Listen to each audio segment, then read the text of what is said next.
اولیاء نے فرمایا کہ جو بندہ یہ وظیفہ پڑھے گا اللہ کا عرش ہل جاتا ہے. علاج بیماریاں ہوں، دکھ ہوں، غم ہوں، قرضے ہوں، مصیبتیں ہوں، ناکامیاں ہوں اور پریشانیاں ہوں اور ایسے حالات کہ جو انسان کہے کہ بس سب تو موت ہی ہے، اس کے علاوہ کوئی راستہ نہیں، کوئی ایسی پریشانی ہو، اللہ کا نظام ہے کہ اس پہ وہ ملتا ہے جو ایمان انسان گمان نہیں کر سکتا، سوچ نہیں سکتا. خیال آپ چاہیں گے اپنی نسلوں کے لیے بخت، رزق، نصیب اور مقدر منوا لیں؟ کیا خیال ہے؟ وہ بڑا کریم ہے. میں نے ابھی نہیں بتایا کہ قرآن کا واقعہ سنایا، حضرت موسیٰ اور خضر علیہ السلام کا قرآن کا واقعہ سنایا کہ ان کی 7 نسلوں کا جو ابا تھا نا، وہ 7 نسلوں میں پہلے والا ابا، دادے کے دادے کے دادے کا دادا، ٹھیک، وہ نیک تھا، وہ دعائیں مانگتا تھا، وہ اللہ کے ساتھ تعلق میں تھا، اس کا تقویٰ تھا، وہ اس کی نیکی کا اثر، اس کی نیکی کا اثر، اس کی نیکی کا اثر نسلوں میں منتقل ہوا، نسلوں میں منتقل ہوا. پڑھ لیں، مانگ لیں، اللہ سے کر دیں کہ اللہ میرے لیے اور میری نسلوں کے لیے رزق روحانی اور رزق جسمانی کے فیصلے کر دیں. رزق روحانی اور رزق جسمانی کے فیصلے کر دیں. شاہ عبد الرحیم تھے شاہ ولی اللہ رحمت اللہ علیہ کے والد محترم.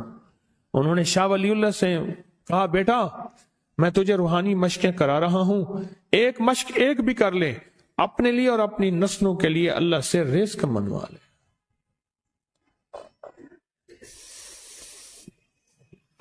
اللہ سے رزق منوا لے،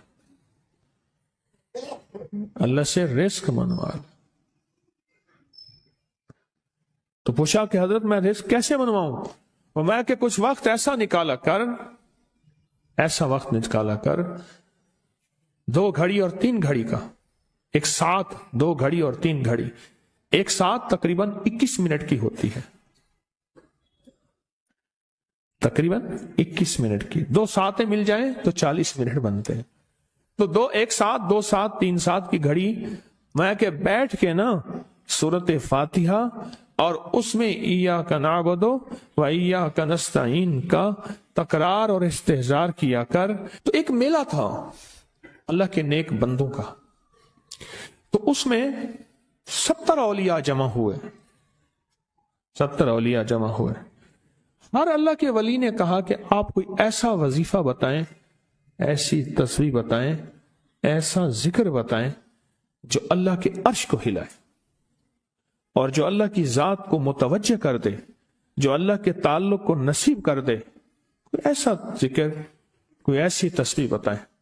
فرمایا سب نے بتایا کہ سورت فاتحہ ہے، اور اب سب سے پوچھا سورت فاتحہ میں کوئی ایسا جز بتائیں جو سورت فاتحہ کا دل ہو. سورت یاسین قرآن کا دل، لیکن سورت یاسین کا دل سلام قولا من رب الرحیم. ہر سورت کے اندر اللہ پاک نے کچھ نعمتیں، کچھ نقطے رکھے ہیں. تو فرمایا سورت فاتحہ کا دل. تو میلے میں جتنے بھی اولیاء 70 بیٹھے تھے، سب نے کہا کہ اگر سورت فاتحہ کا دل پانا ہے تو وہ صرف کیا ہے؟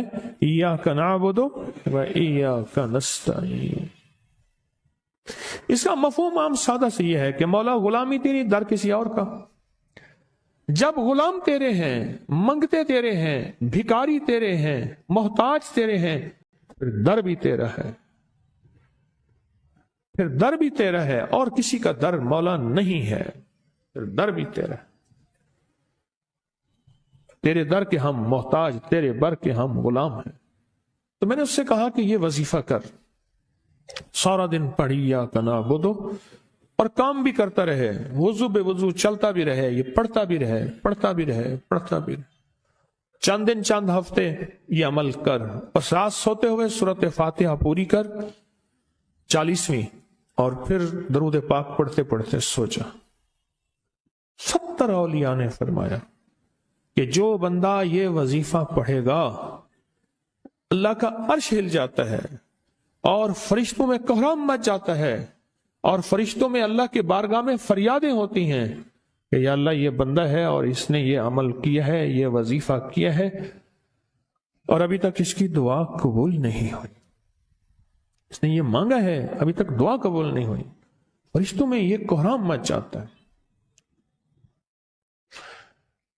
ایک اللہ کے دوست تھے، سوتے سوتے ایک دم اٹھ بیٹھے، اٹھنے کے بعد وجدانی کیفیت کے ساتھ جو ہے یہ وظیفہ پڑھنے لگے۔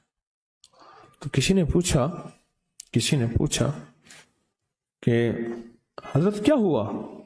فرمایا میں نے دیکھا کہ اللہ کے عرش کے نیچے جنتی ہیں اور وہ ٹہل رہے ہیں اور سب کی زبان پہ یہی وظیفہ ہے، ایاک نعبد و ایاک نستعین۔